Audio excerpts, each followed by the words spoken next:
Souvenez-vous, Nicolas Sarkozy avait promis en 2007 d'être le président du pouvoir d'achat. 4 ans plus tard, les résultats sont catastrophiques. Dans le meilleur des cas, le salaire des Français a stagné alors que les prix ont continué de grimper. Ce qui signifie évidemment que le pouvoir d'achat baisse. Les plus pauvres s'enfoncent, les classes moyennes qui autrefois parvenaient à s'en sortir à peu près sont souvent aujourd'hui dans une situation très difficile en fin de mois. De plus en plus de retraités vivent dans la misère avec une toute petite pension et ont le sentiment d'être abandonnés par l'État. En réalité, les seuls qui auront vu leur pouvoir d'achat revalorisé sous le quinquennat Sarkozy sont le président de la République lui-même, qui a triplé son salaire dès son arrivée à l'Élysée, et les plus aisés, à qui on a accordé le bouclier fiscal, puis un allègement de l'ISF. En pleine crise économique, en pleine crise des finances publiques, alors que l'injustice sociale explose, cette décision est évidemment scandaleuse. Si Nicolas Sarkozy n'est assurément pas le président du pouvoir d'achat, il est pourtant toujours aujourd'hui le président qui parle du pouvoir d'achat. À 1 an de l'élection présidentielle, les annonces se multiplient, destinées à faire croire que le gouvernement enfin s'attaquerait à ce problème.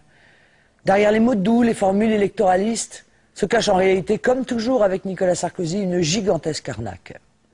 Prenons par exemple la fameuse prime de 1 000 € que le gouvernement a sortie de son chapeau cette semaine, espérant détourner l'attention sur la vraie nouvelle du moment, l'allègement de l'ISF. Si on y regarde de plus près, il n'y a strictement rien. Juste l'annonce d'une possible prochaine décision validée par une éventuelle négociation sur une prime d'un montant en fait inconnu, 1 000 €, ça sonne bien, qui de toute façon ne s'appliquerait que dans quelques grandes entreprises du CAC 40 et ne toucherait pas l'immense majorité des TPE-PME qui concentrent l'essentiel de l'emploi. Quant aux retraités, aux chômeurs, aux fonctionnaires et aux indépendants, pas l'ombre d'une réflexion sur leur pouvoir d'achat. Bref, encore un coup de communication. Même chose concernant le prix de l'essence. La contribution demandée aux grands pétroliers est ridicule, presque indécente, quand on la rapproche de leurs bénéfices pharaoniques et des difficultés des Français à faire le plein ou à se chauffer. 115 millions d'euros, et encore de façon provisoire, alors que Total, à lui seul, a réalisé 10,5 milliards d'euros de bénéfices en 2010, soit 100 fois cette somme.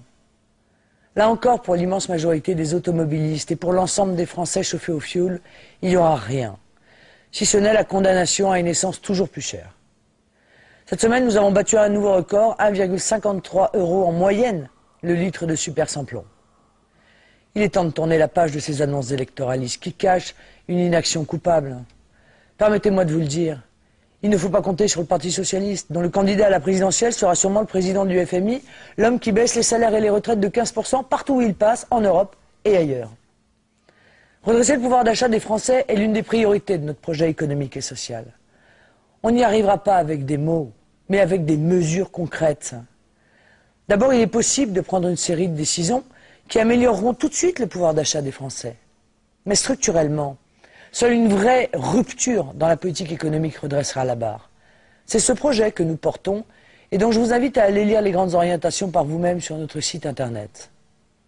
Les mesures à prendre sans attendre sont les suivantes. Concernant l'essence, le fioul et le gaz, vous connaissez notre plan d'action. Baisse immédiate de la TIPP, la taxe sur l'essence, de 20%, compensée par une vraie surtaxe des superprofits des grandes entreprises pétrolières et gazières. Annulation de la hausse de 5,2% des tarifs du gaz du 1er avril dernier. Pas de gel, comme le gouvernement nous l'annonce tous les 3 mois, sans résultat puisque les prix du gaz ont bondi de 20% en 1 an. Mais un stop définitif et un changement de fond. Plus question d'accepter les directives européennes que l'UMP et le PS ont négociées et qui nous obligent sottement à vendre plus cher notre énergie. L'État doit reprendre la main. Il faut ensuite rétablir l'échelle mobile des salaires, supprimée par le PS dans les années 80, c'est-à-dire l'indexation automatique des salaires sur les prix, comme la Belgique le fait par exemple, afin de limiter les ravages de l'inflation des prix sur les travailleurs dont le salaire, lui, évidemment stagne. Je pense aussi à nos retraités. Il faut revaloriser les petites pensions d'urgence. Il faut enfin revenir sur le gel des traitements des fonctionnaires, en différenciant les petits et les hauts fonctionnaires. Le gel pour les hauts revenus de la fonction publique est concevable en cette période de crise des finances publiques. En revanche, il n'y a aucune raison que les petits traitements subissent le même sort. Vous le voyez, de vraies mesures sont possibles. Maintenant, elles sont même indispensables. Ce qui rend quasiment criminelle l'inaction du gouvernement Sarkozy, qu'il tente d'ailleurs de masquer par une communication omniprésente.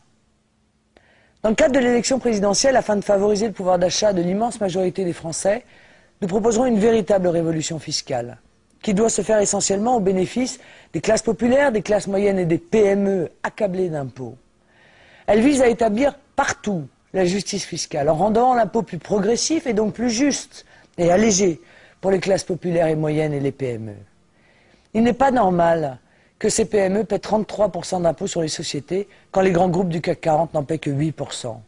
Il n'est pas juste que les classes moyennes paient une proportion plus importante de leurs revenus en impôts que les plus fortunés, peut-être parce que ces derniers sont les amis du pouvoir. Il faut soulager les classes moyennes. Cela aussi, c'est urgent. Plus structurellement, il faut dire la vérité aux Français et nous le ferons d'ici 2012. Seule une rupture de politique économique améliorera le pouvoir d'achat, comme l'emploi d'ailleurs. Sans cela, rien n'est possible, ne sera possible. Aujourd'hui, l'Union européenne et la zone euro se sont isolées dans des politiques économiques absurdes qui les coupent de la croissance mondiale et de la prospérité. Notre projet économique donne les clés pour sortir de cet isolement et profiter de la croissance mondiale. Réindustrialiser la France, revivifier notre génie national, source de richesse, d'innovation et d'emploi. L'Union européenne est la seule zone dans le monde à avoir ouvert grand ses frontières à tous les vents de la mondialisation. Plus de quotas sur les produits importés de pays qui nous concurrencent de façon déloyale. Plus de droits de douane. Plus de frontières contre l'immigration de masse. Plus rien. Mais c'est unique au monde.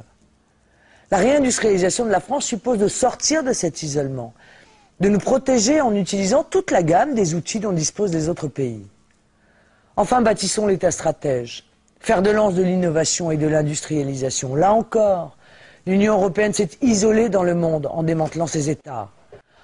En matière de pouvoir d'achat, comme sur les autres sujets, ne perdons pas espoir. L'UMP et le PS nous trompent depuis des décennies. Mais notre projet d'espérance et de redressement est le seul qui pourra réussir, parce qu'il s'attaque aux vraies questions et qu'il y apporte de vraies réponses. Après la communication sarkozyste, un avenir meilleur s'annonce pour la France.